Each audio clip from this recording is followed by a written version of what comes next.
Continuăm discuția, o să vedeți ce spune și un europarlamentar din altă țară despre felul în care se pot schimba lucrurile la nivel european.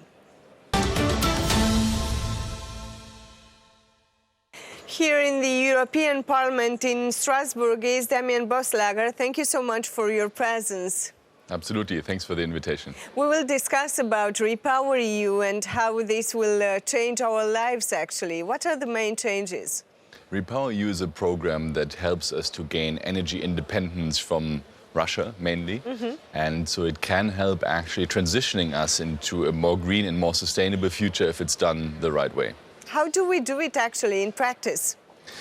That's currently being discussed.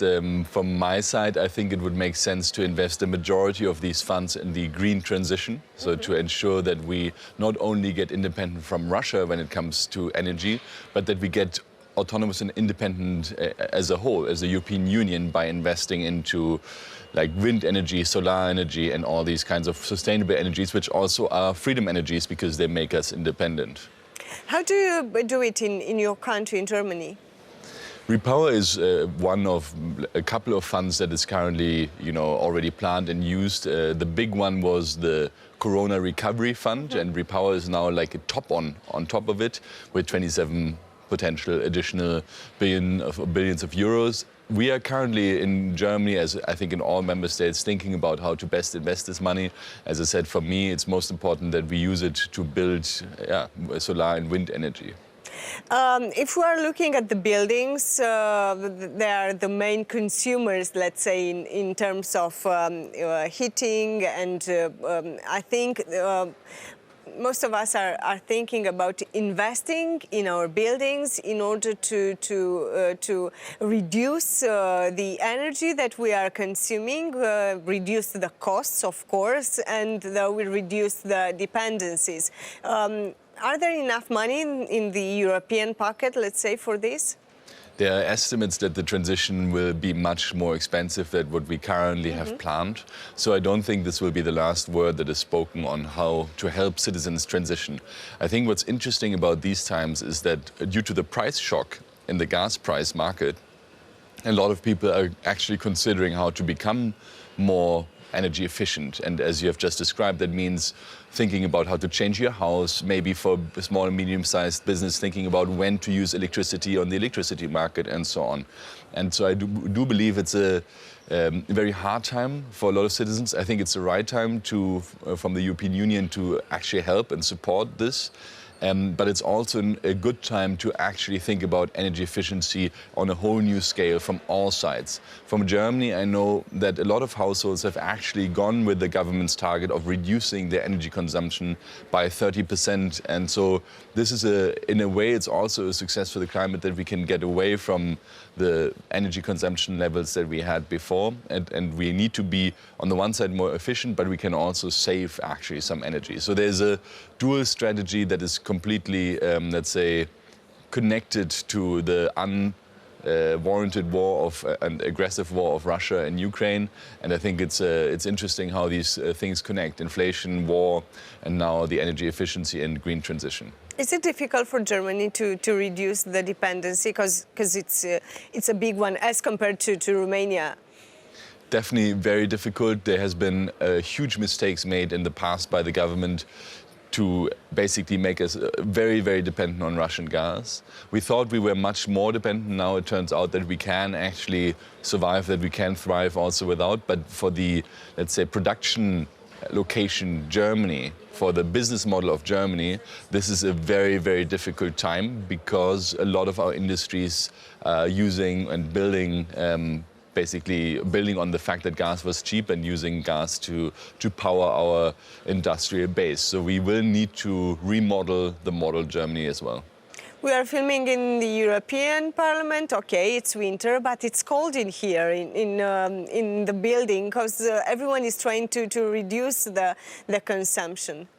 Yes, to be honest, I find it obviously useful that we try to be more energy efficient, but the fact that we have to travel to Strasbourg, where we have a whole new let's say, second set of buildings to live and work in, I think that is the actual energy consumption that we should cut. So if we would just decide to stay in Brussels, where we have everything that we need to function, and use these houses here for another purpose, I think that would be much more energy efficient than to freeze and have half the lighting in both houses, to be honest.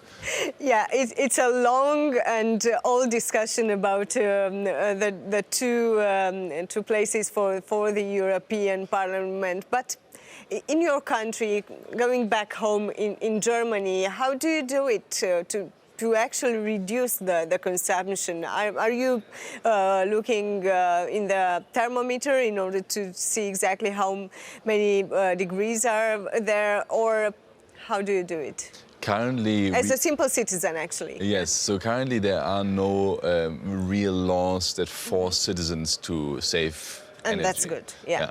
So we do have incentives, we have education campaigns that are trying to say, like, if you use heating in such and such a way, you will see that you will reduce your energy.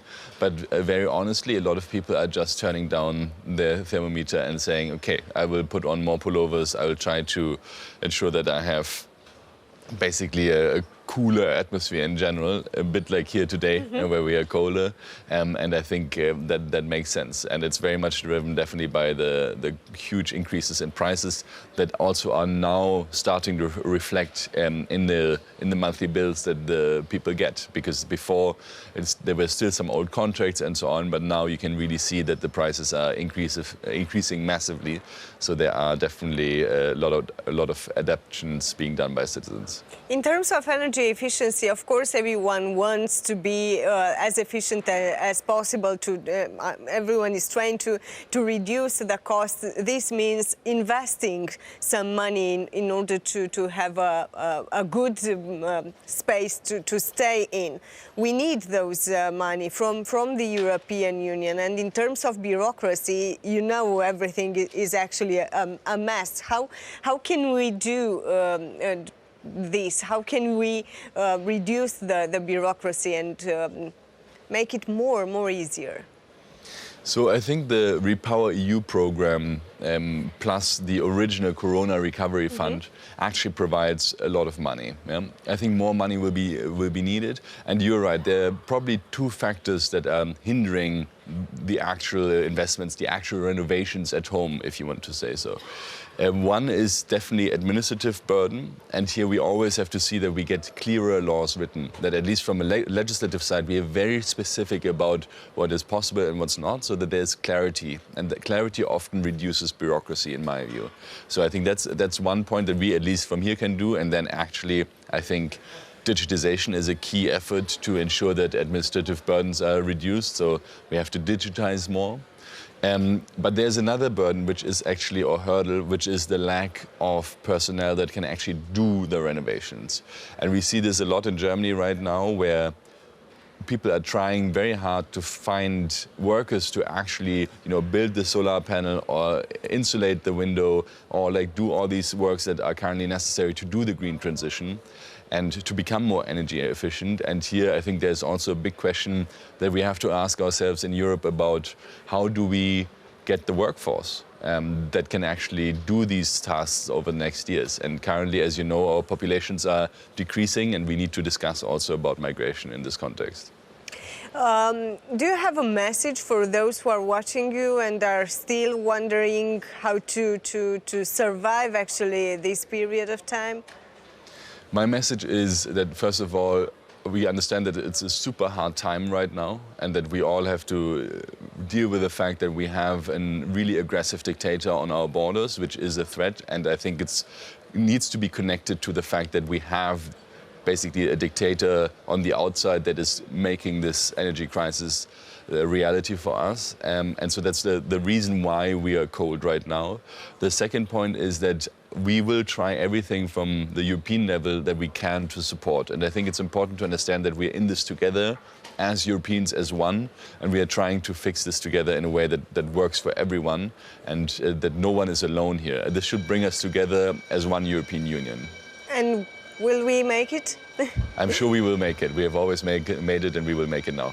Thank you so much, Damian Boeselager, for your presence and for your messages. Thank you for the invitation. Vouă celor de acasă vă spun să rămâneți pe Antena 3. Nu uitați că ne revedem și sâmbătă viitoare la 9:30. Cu bine și sănătoși să fim!